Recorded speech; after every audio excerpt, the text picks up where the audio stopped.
الرحمن الرحيم الحمد لله نحمده ونستعينه ونستغفره ونؤمن به ونتوكل عليه ونعوذ بالله من شرور أنفسنا ومن سيئات أعمالنا من يهده الله فلا مضل له ومن يضلله فلا هادي له ونشهد أن لا إله إلا الله وحده لا شريك له ونشهد أن سيدنا وحبيبنا ومولانا محمدا عبده ورسوله صلى الله تعالى عليه وعلى آله وأصحابه وبارك وسلم تسليما كثيرا أما بعد فأعوذ بالله من الشيطان الرجيم قد كانت لكم أسوة حسنة في إبراهيم والذين معه إذ قالوا لقومهم إنا براء منكم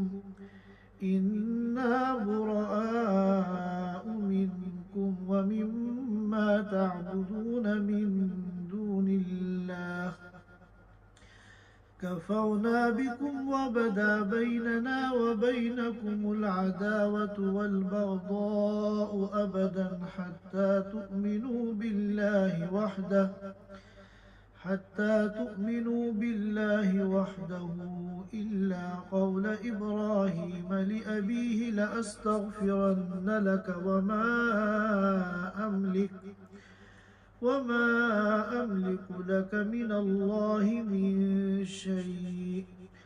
ربنا عليك توكلنا وإليك أنبنا وإليك المصير ربنا لا تجعلنا فتنة للذين كفروا واغفر لنا ربنا إنك أنت العزيز الحكيم لقد كان لكم فيهم أسوة حسنة لمن كان يرجو الله واليوم الآخر ومن يتول فإن الله هو الغني الحميد عسى الله أن يجعل بينكم وبين الذين عاديتم منهم مودة والله قدير والله غفور رحيم لا ينهاكم الله عن الذين لم يقاتلوكم في الدين ولم يخرجوكم من دياركم أن تبروهم وتقسطوا إليهم إن الله يحب المقسطين